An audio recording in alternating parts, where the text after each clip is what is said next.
My mom thought I would sacrifice everything for my brother. She pushed too far. That night I made a decision. I stopped playing their game. 30 days later, their image shattered. Temblis too. Their image shattered. My name is Phyllis Zane. I was 32. I worked in marketing for a mid-size firm in San Antonio, Texas. The job paid the bills, let me travel a little, and gave me structure. Keith and I had been together 4 years. We met at a conference downtown. He was calm, steady, the kind of person who made plans and followed through. We got engaged last spring. The wedding was set for June. Nothing extravagant. A garden venue, close friends, family, real flowers, good food. Simple, tasteful, the way we wanted it. The engagement party was at a restaurant just outside the city. String lights, wooden tables, music low enough to talk. Friends from work, Keith's parents, a few college buddies, and my family, mom and dad at a table near the entrance. My brother Shawn beside them, phone in hand, barely looking up. Everything felt right until mom stood up. She tapped her glass. Smile too wide. Everyone, a moment, she said. We want to say something important. The room quieted. Phyllis and Keith, congratulations. We're so happy for you. But Mark and I have decided something. The $50,000 we saved for Phyllis's wedding, we're giving it to Shawn instead. Silence. Thick. Immediate. I stared at her. Mom, that money is in my account. We planned this. Down payment, wedding costs, everything. She waved a hand. Don't be selfish. Shawn needs it more. His job is unstable. His girlfriend is pregnant. You and Keith have good salaries. You'll figure it out.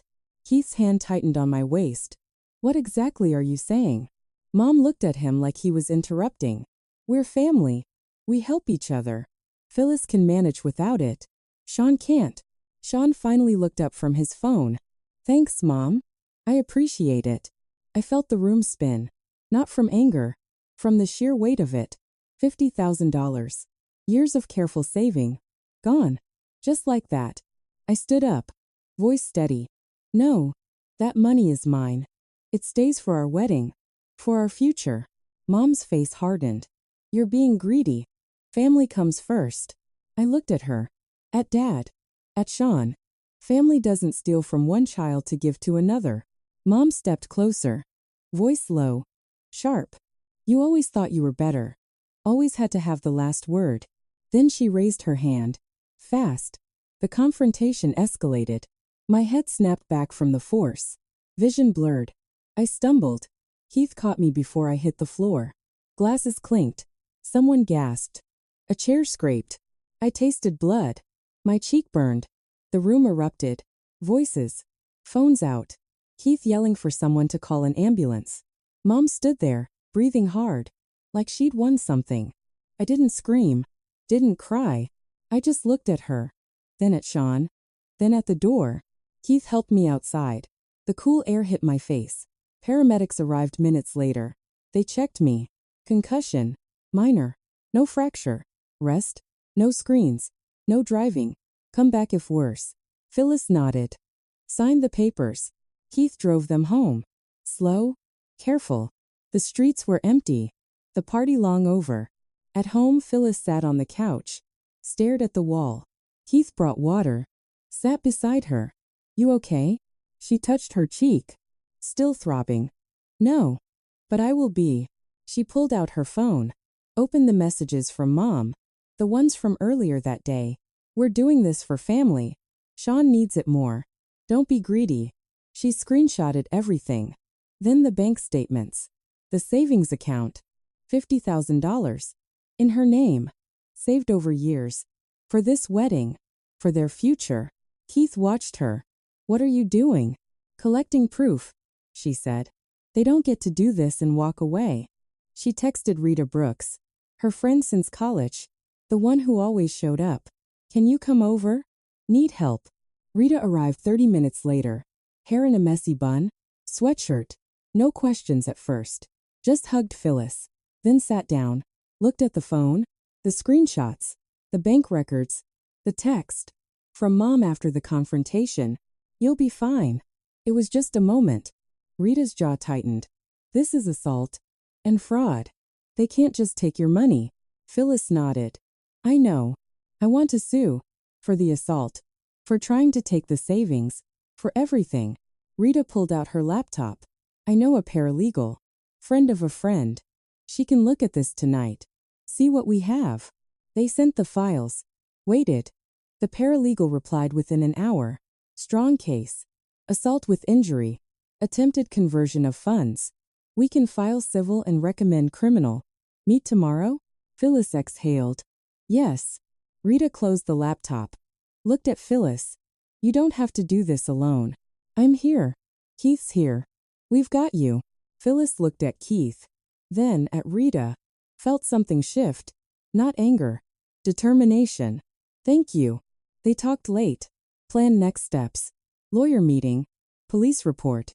Evidence folder. When Rita left, Phyllis went to bed. Keith beside her. She didn't sleep much. But when she did, she dreamed of courtrooms, of papers, of truth.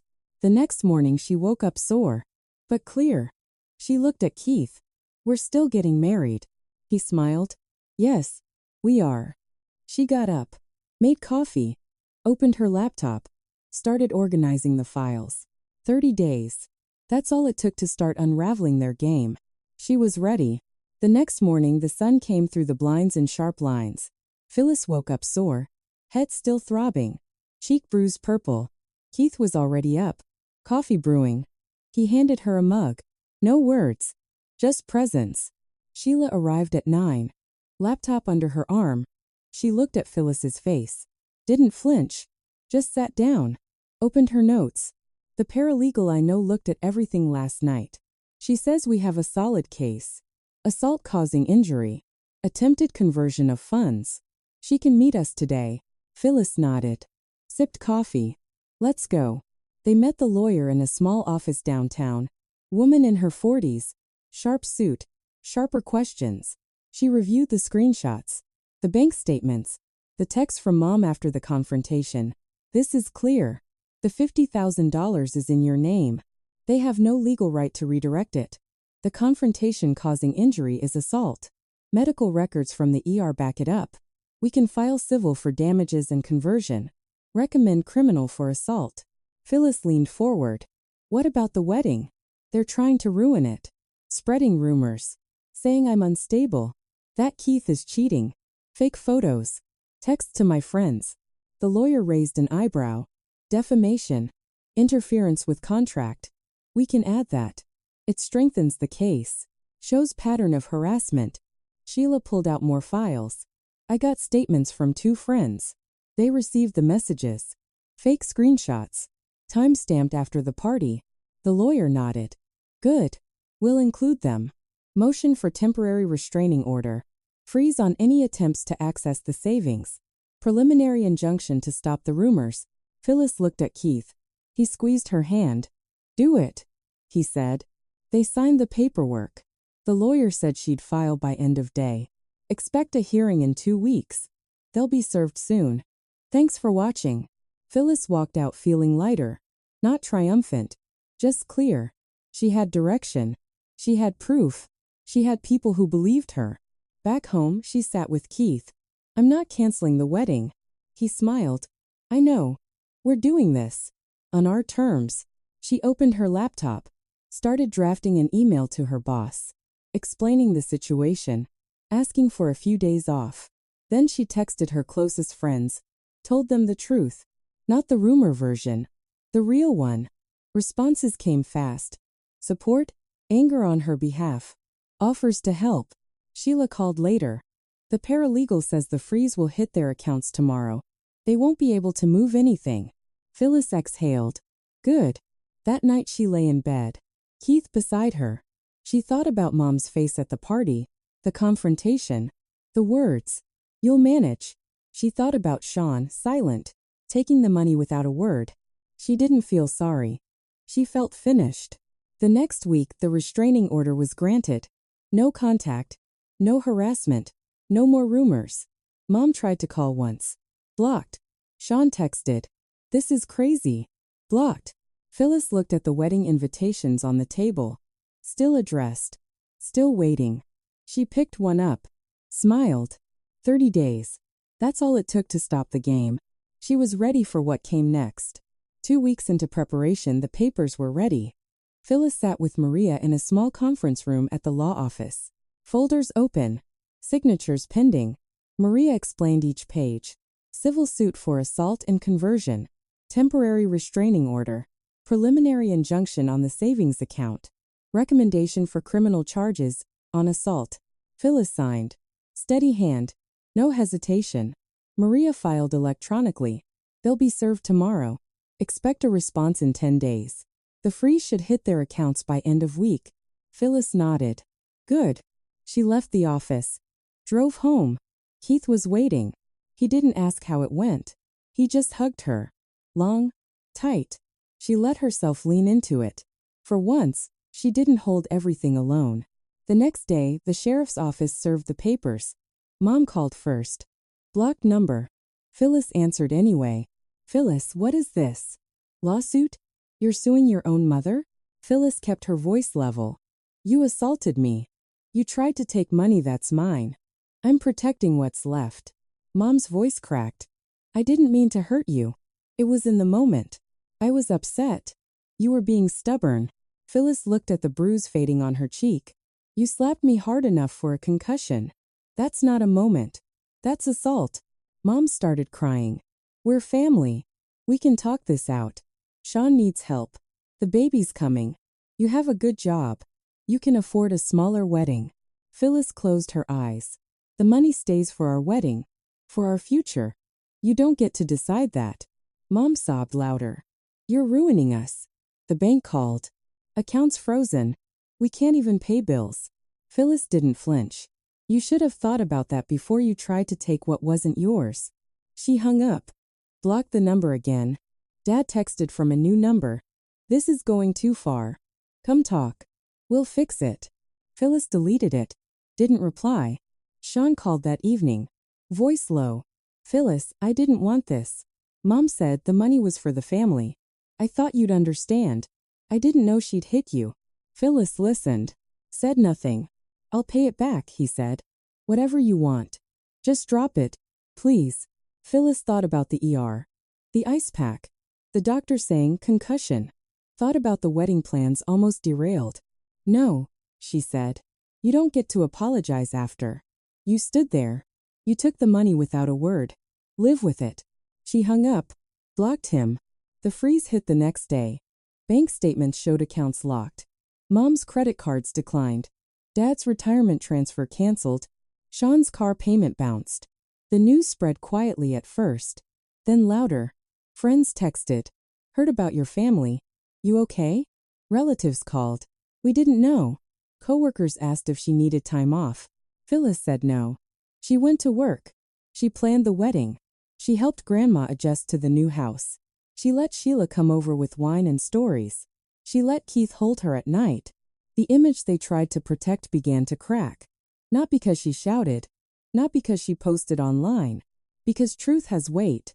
And once it's out, it doesn't go back in. Phyllis looked at the calendar. 30 days since the party. 30 days since she decided to stop playing their game. She smiled. Small. Real. She was winning. Not with anger. With action. And she wasn't done yet. 30 days after the party, the courtroom in Bayard County was packed. Phyllis sat in the front row. Maria beside her. Keith on her other side. Sheila in the back. Grandma stayed home with a neighbor. Phyllis didn't want her tired from the drive. The judge called the case. Assault causing injury. Attempted conversion of funds. Civil interference with contract. The prosecutor stood. Outlined the night. Engagement party. Mom demanding $50,000 for Shawn. Phyllis refusing. Confrontation escalating. Injury requiring medical attention. ER visit. Medical records entered as Exhibit 1. Phyllis watched the jury. Ordinary people. Listening. Taking notes. She kept her face calm. Inside, she felt the same clarity she felt that night after the confrontation. No rage. Just resolve. Maria presented the evidence. Photos of the injury. ER discharge papers. Screenshots of Mom's texts after the party. You'll be fine. It was just a moment. Bank statements showing the savings account. In Phyllis's name, no joint access. No power of attorney. Maria called the paralegal. She confirmed the documents. No forgery needed. The money was never theirs to give. Then the prosecutor called Shawn. He walked to the stand, looked at Phyllis once, looked away. The prosecutor asked what he knew. Shawn spoke low. Mom said the money was for the family. She said Phyllis had more. That I needed it for the baby. I believed her. I didn't think about the consequences. The prosecutor asked if he witnessed the confrontation. Shawn nodded. I saw it. I didn't stop her. I should have. Phyllis watched him. Felt nothing. Not pity. Not satisfaction. Just distance. Maria cross-examined. Did you ever ask Phyllis if she agreed to give the money? Shawn shook his head. No. Did you know the account was in her name only? Yes. Maria paused. So you knew it wasn't your mother's to give? Shawn looked down. Yes. The prosecutor called the officer from the ER follow-up. He confirmed the injury. The timeline. The statements taken that night. Then a friend from the party. She testified about the rumors. Fake screenshots sent to guests. Mom's texts claiming Keith was cheating. All timed after the confrontation. The defense tried to deflect. Family argument. Moment of passion. Mom emotional. But the evidence was too clear. The jury didn't deliberate long. They returned in under 2 hours. Guilty on assault. Guilty on attempted conversion. Guilty on interference. The judge set final sentencing for 6 weeks later. Assets remained frozen. Damages pending final amount. Mom sat in the back. Face pale. Dad beside her. Shawn 2 rows behind. No eye contact. Phyllis walked out. Didn't speak to reporters waiting outside. Didn't look at her parents. Keith walked beside her. Sheila behind them. Dr. Wade texted. You did it. At home, Vicky was waiting. How did it go? Phyllis knelt. We won this round. Vicky hugged her. Good. Grandma said we would. Phyllis looked at Grandma in her chair. Grandma nodded once. No words needed. That night Phyllis sat on the porch. Watched the streetlights come on. Thought about the courtroom. The jury. Shawn's testimony. Mom's face in the back row. She didn't feel triumph. She felt finished. The game was over. They lost. Not because she hated them. Because she refused to let them win. She looked at Keith. We're still getting married. He smiled. Next month. On our terms. She leaned into him. Felt the weight lift. Not all of it. But enough. 30 days had changed everything. And she was ready for what came next. At the full trial, the Bexar County courtroom was fuller than the preliminary. More reporters. More family friends. More eyes. Phyllis sat in the front row. Maria beside her. Keith on her other side. Sheila in the back row. Grandma stayed home. Phyllis didn't want her exhausted from the drive. The judge called the case. Assault causing injury. Attempted conversion of funds. Civil interference with contract. The prosecutor stood. Reminded the jury of the preliminary findings. Guilty on all counts. Today was for sentencing and final damages. Maria presented additional evidence.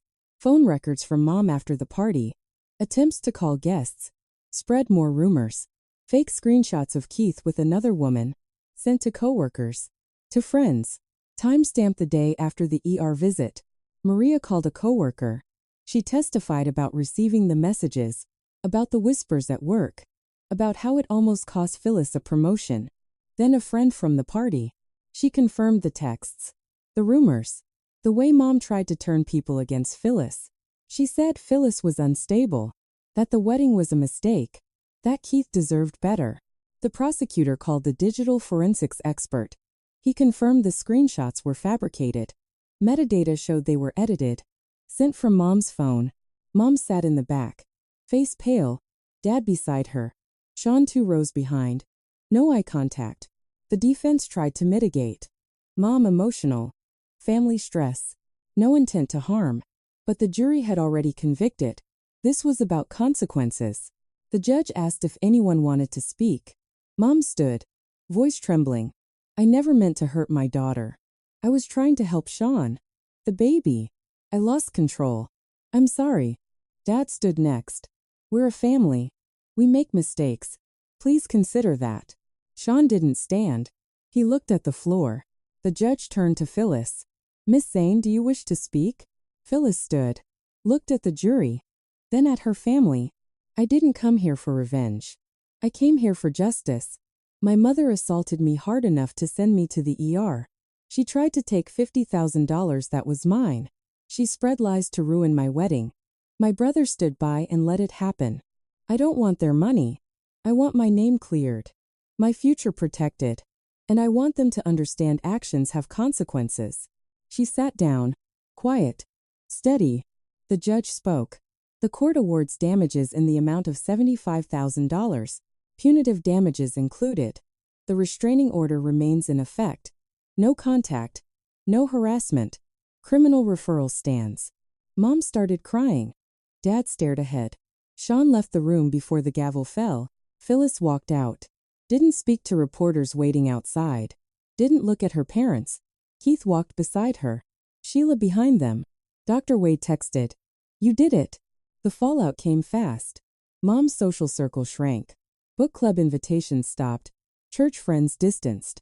Dad's coworkers asked questions. His retirement checks bounced. Shawn's girlfriend left. The baby's due date came closer. No savings. No support. The neighborhood talked. Old friends unfollowed. The story stayed online. San Antonio woman wins lawsuit against family after assault and attempted theft. Photos of the courthouse. The injury from months ago. The savings account statement. Mom's name. Dad's name.